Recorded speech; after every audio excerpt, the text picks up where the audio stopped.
any of the comments, just FYI. Oh, hello. Looks like we are live. Hello, everyone.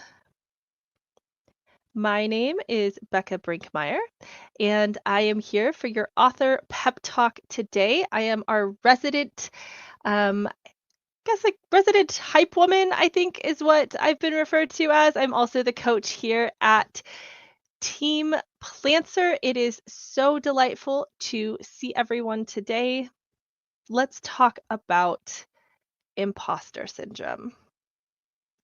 Who has struggled with this in the past? And be honest, I struggle with it even though I have almost 90 books on the market between my many pen names and ghostwriting. I still struggle with imposter syndrome. So I hope that this is something that you can find empowering and encouraging, as this is a common struggle that a lot of authors have. So without further ado, let's talk about what the heck to do about it.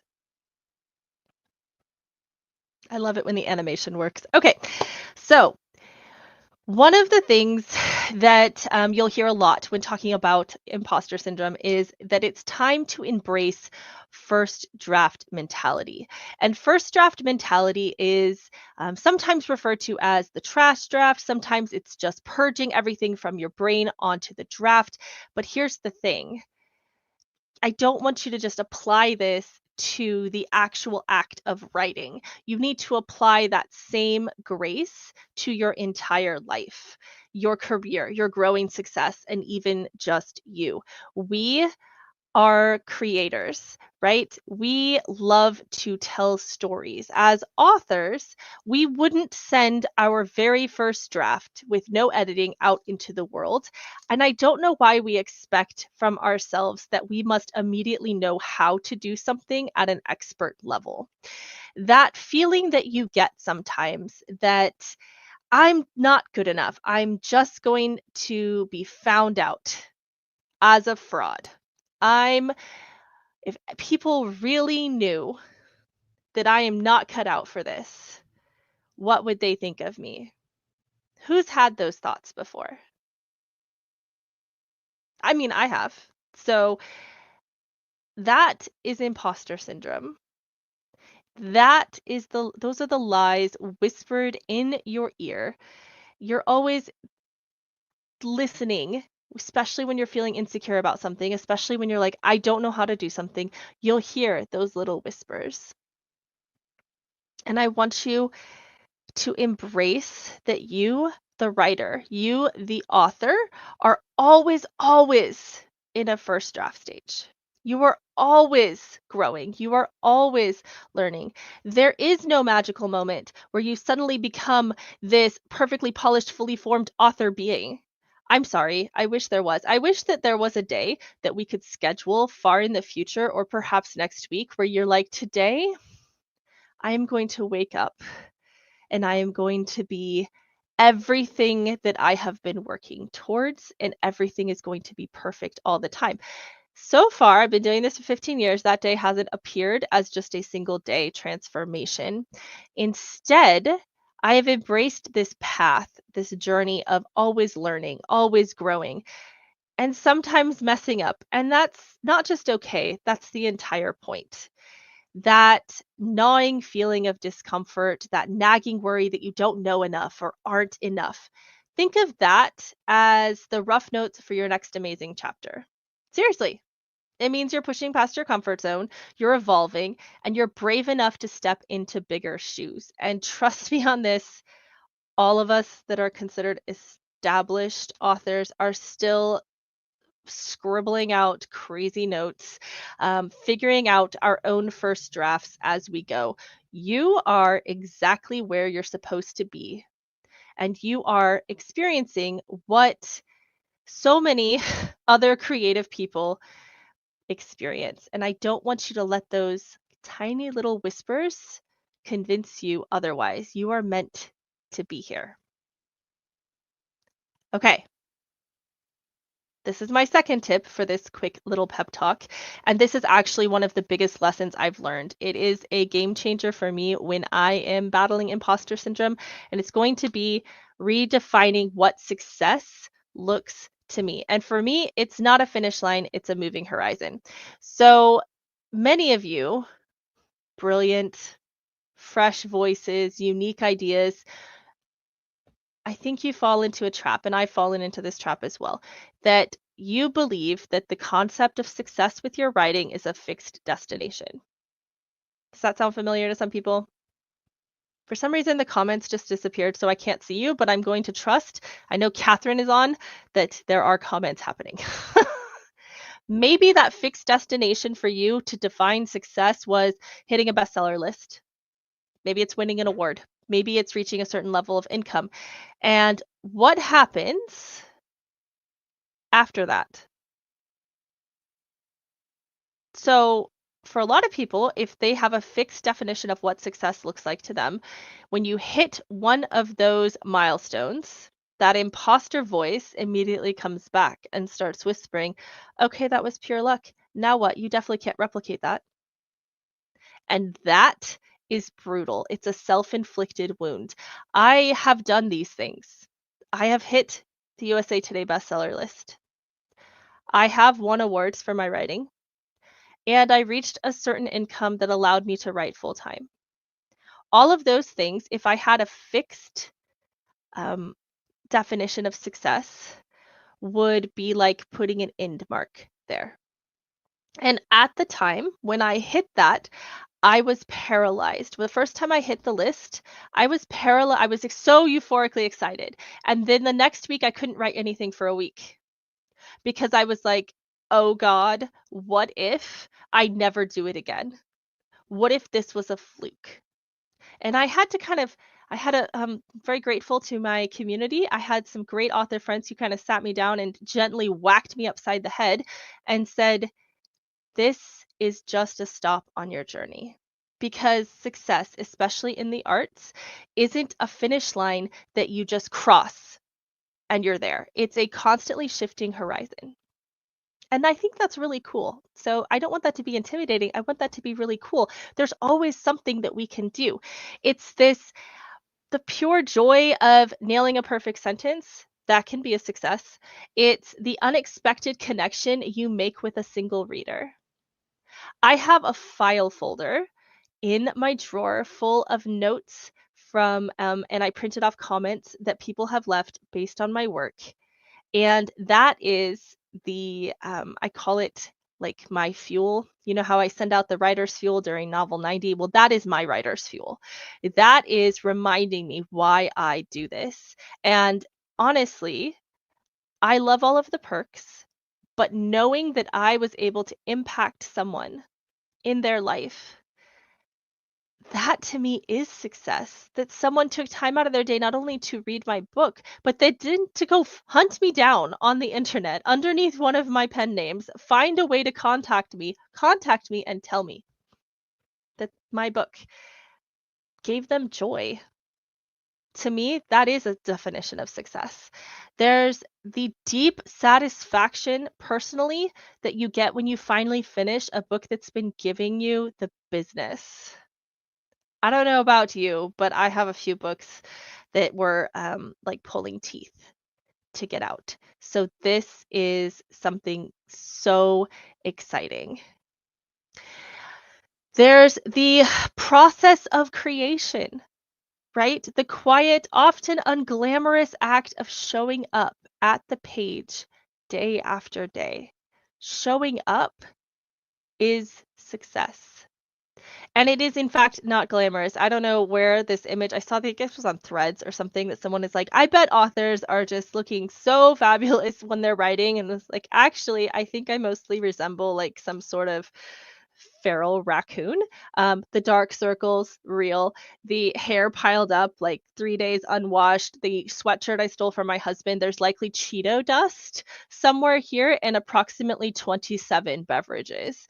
That is my drafting process. That is what I look like when I am in the thick of it. Sleep deprived, over caffeinated, eating too many snacks, and I haven't moved from my office in hours. But isn't that also a marker of success? Because that means I found the writing flow that day. That means my words are actually coming out in a somewhat coherent fashion. Tip number 2 to battle imposter syndrome is to redefine success. So when you redefine success, especially if you're redefining it as continuous growth, as the ongoing pursuit of your artistic vision, that imposter syndrome loses most of its power. If success is always moving forward, then your current achievements aren't flukes. I want to say that again because I need you to think about it. If success is always moving forward, then your current achievements aren't flukes. Remember the sticker, if you're in my Story Success Lab or you've been in classes with me, I have progress over perfection. I actually put it in our merch shop. Moving forward is how one of the ways that we quiet imposter syndrome. Your current achievements aren't flukes, they're just your next natural step on your incredible infinite journey as a writer. You're not done once you reach these things or found out, you are simply evolving, and I think that's so freaking cool. You guys with me so far? Okay. And this next one is really important, and it's why I'm on this call on YouTube, on a live stream, which sometimes makes me nervous, talking about the fact that some days I feel like an abject failure. Get louder about these feelings. I am going to be vulnerable with you so that you feel comfortable being vulnerable with yourself and others. I want you to talk about imposter syndrome loudly. I even just banged my fist on the desk with emphasis. I want you to talk about it without shame because imposter syndrome thrives in silence. It loves to isolate you. It loves to convince you that you are the only one feeling this way, that admitting it would expose you as a fraud. And I am here to say words that I shouldn't say on YouTube, so I'm going to say nonsense emphatically. I assure you, if you were to poll a room full of your literary heroes, think about it. Fill this room with every single author that you admire. Maybe they're Nobel laureates. Maybe they're the Pulitzer winners. Maybe they won Best Omega Verse of 2023. I don't know. Fill it full, all of the people that you love. The vast majority of them, if they're being honest, are going to confess to grappling with similar doubts. Even now. And I'm sorry, if someone who has achieved such literary greatness that they're a Nobel laureate and they still struggle with self-doubt, then I think we can admit that we are also trying to find our way. And one of the best ways that I've found when I'm talking about getting louder, when I'm talking about working through these so that they don't have power over me anymore, it's about finding community. Now, we have community here at AutoCrit. We have community as part of Novel 90. I have a couple Discord servers that I belong to when I'm in a Discord space that are hugely helpful, filled with people that we've kind of grown up together as writers. I have definitely several group chats that are here. I have a critique group. So finding your village, whether it's a critique group, a trusted writing friend, or an online community, so that you have somewhere to be loud about these feelings, so that when that feeling of inadequacy creeps in, you can speak it, because when you speak it, you're taking away some of its power. You can say, I'm feeling like a total fraud today. And if you are in your village, you will be met not with judgment or like, well, you are. No. If you're in that kind of village, please leave it. But you're going to be met with these shared experiences because the very act of naming that fear diminishes its power. It brings it into the light where it shrivels instead of festering in the dark, lovely corners of your creative mind. You are not alone in this. I want you to internalize that. I want you to think about it. You are not alone in this battle. Okay. All right. Here's where I want you to take notes. Screenshot this if you want to. Favorite it, heart it, Write it down if you need if you're a Post-it note person, do whatever you need to do, but I need you to write down these 4 truths because I want you to internalize them, and I'm going to talk about them. If you're part of Novel 90 or you're on my team for Team Planter, you're going to hear about this. So this is like prep work for that. Let's talk about that absolute core of silencing the nagging voice of doubt. So this slide, with its fun little arrow, holds 4 truths. And I want you to not only just like think about them, I want you to internalize them. I want you to feel them because this is your shield against imposter syndrome. Are you ready for this? Pretend that I am talking directly to you. So those of you who say that I have intense eye contact, prepare for that. All right. We're going to be author buddies in our critique group. Listen, you have a unique voice. And your unique voice, this isn't just some fluffy, feel-good statement that Coach Bekah likes to make because that makes people feel good. It's a fact. No one else on this freaking fiery space rock has lived your exact life. Not a single person. They haven't seen what you've seen. They haven't felt what you felt or processed it all the way you do. And because of that, no one else can tell your story. No one else can tell your story because you have a particular blend of insights. You have quirks, and trying to sound like someone else is a waste of your most valuable asset. I want you, yes, I am talking to you. I want you to lean into that magnificent, delightful, heck, even weirdness that is uniquely you. And that distinct perspective, that is your power. It's what makes your writing authentic, fresh, and impossible to replicate. You have a unique voice, and I need you to understand that. All right, you ready for truth number 2? I feel like I need to blink more because my eyes. Okay, here we go. We are all constantly learning. Yes, even me. I take classes. I am constantly on the hunt for learning. I cannot stress this enough. There's this myth that once you hit a certain point, you suddenly know it all. I call BS on that. Absolutely not. Every single one of us, from the debut author to the multi-award winning seasoned author, is perpetually a student. Okay, we're reading, we're studying craft, we're trying new things, and yes, we are making new mistakes.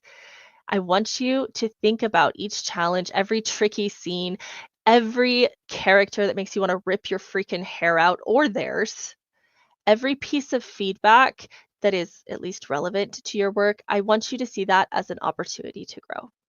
There's no finish line for when you've learned enough in this particular craft. And I find that to be incredibly liberating. It means you don't have to be perfect. You just have to be willing to keep growing. Okay? We're all students here. The next truth I want you to internalize is that showing up is half the freaking battle. All right, it's the hard half, but it is the half. How many people have you ever talked to that are like, I could write a book? I'm willing to bet a fair few. How many of those people actually did write a book? Less? Probably. This is a very practical truth. I am a pragmatic person. I like practical things that are less fluffy and more action oriented. Showing up is half the battle, and sometimes it feels like 90% of the battle. The blank page can be terrifying because it demands perfection, or at least it feels like it does.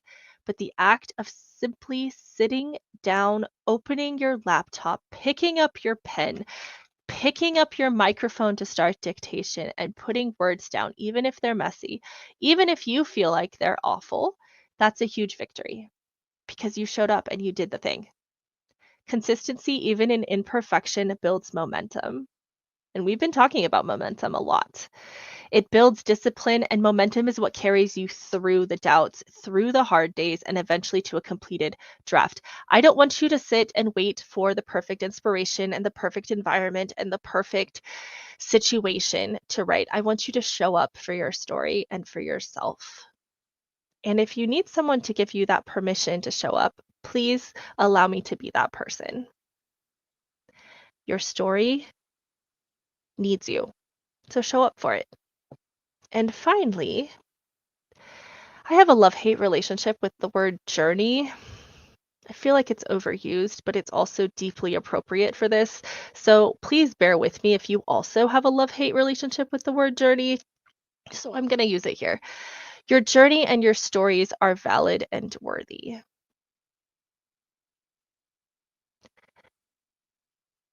That nagging voice, that stupid, lying, nagging voice that often tries to convince you that your experiences maybe aren't interesting enough, or your ideas aren't original enough, or you aren't talented enough, that is a lie.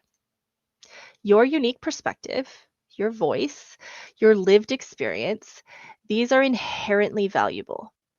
You are a unique human with a story that needs to be told. And every story that you feel compelled to tell, every world you want to build, every character you want to bring to life comes from a valid place within you as a creative. And your path as a writer, with all its ups and downs, is valid. You don't need permission from anyone, and especially not from that inner critic, to pursue your passion and share your work. Trust in the inherent worth of your creative impulse. Seriously. So when that doubt creeps in and comes back to those 4 truths, I want them to ground you. I want you to remember this. You've got this, okay? This is something that you can do, and these are all true statements. I want you to put in the comments if you have a particular one of these truths that resonates most with you right now, and we can look at that for. I know Catherine will spotlight a couple of them, but what is something that you feel resonates with you? And what is something that feels scary? I want to know. Tell me.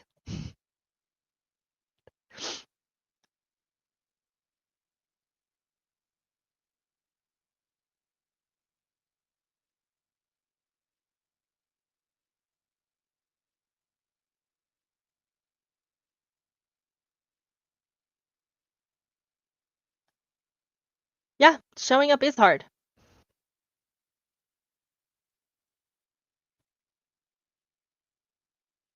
Yeah, making it to the finish line scares you. We are all constantly learning.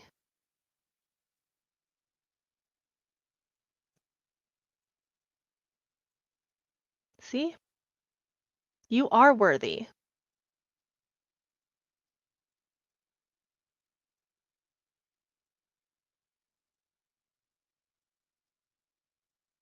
I think that while we have so many different things, right? That we are fighting against as people because we're people, we're not machines. And I think that addressing and realizing and giving ourselves some grace to know that that word again, journey, that we are on a path. And it is a challenging one at times. It's challenging to figure out how to write a story, to then publish it and have it out there in the world where people could potentially love it or hate it. That's challenging. So I want us to think about these things in easy chunks, right? We don't get to make decisions for other people. We don't get to decide pre-writing that someone's going to hate our work because we don't know that they're going to. What if they don't? That's a question someone asks me whenever I'm getting really down on myself. Okay, what if it doesn't fail? What if it is successful? What if people love it? Sometimes the fact that people love it is actually more terrifying than if they hate it. If they hate it, I can go, well, they just didn't get it. But if they love it, that can feel terrifying too. So how do we manage that? How do I recognize in myself that it's okay that they love it, that it's okay that my unique voice is something that resonates with someone, that all of this work as constantly learning person, as a constantly learning author, that it's okay to have them like it, and that this was the result of showing up. That is that external validation of my story, and it scares the crap out of me sometimes. This is the reality of being an author.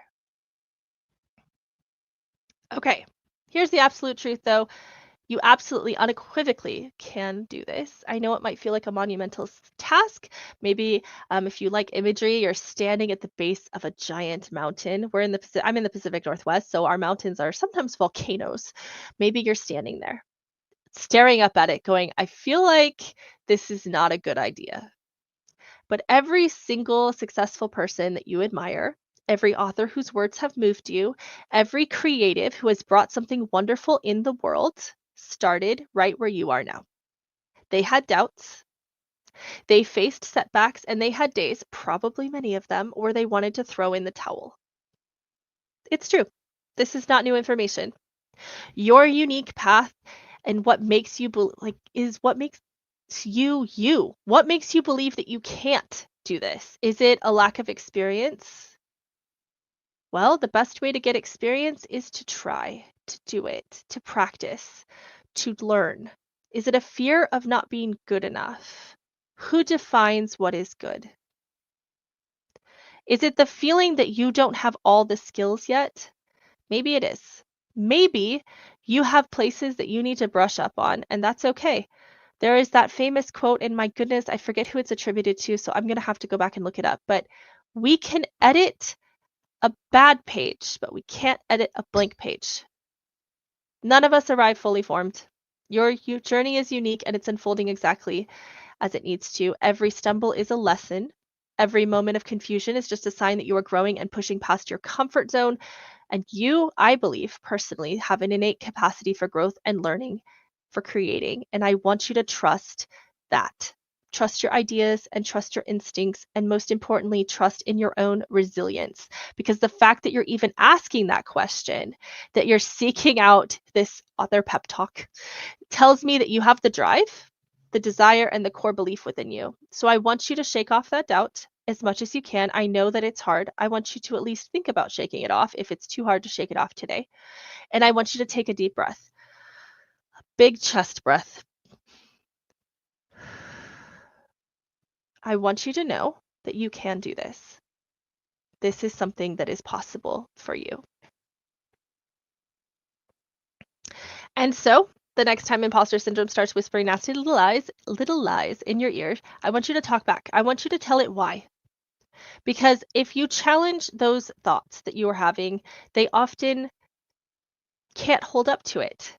So if they say your book is not going to be successful, you say you don't know that. It could be successful. It will be successful.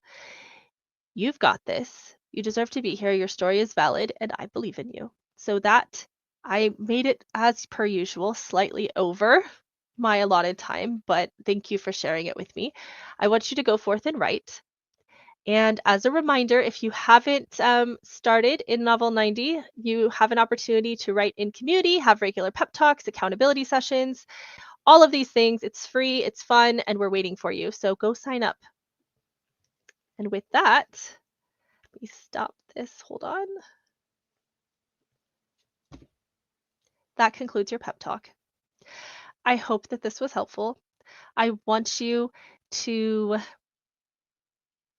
really think about some of the thoughts like worthy, thoughts like valid. I think a lot of us maybe came to writing from different directions, maybe not the essential pipeline of writing. Maybe you had a harsh teacher growing up, or maybe you have someone who told you that this was dumb and you shouldn't pursue it. But instead, I want you to think about how you talk to yourself and tell yourself, I have told my inner voice to knock it off and I don't have time for this. And honestly, it works. Sometimes I have to use my mom voice on myself, but you know what? Whatever we need to do. So with that, I am going to close. I hope that this helps you, and I will see you at the next pep talk.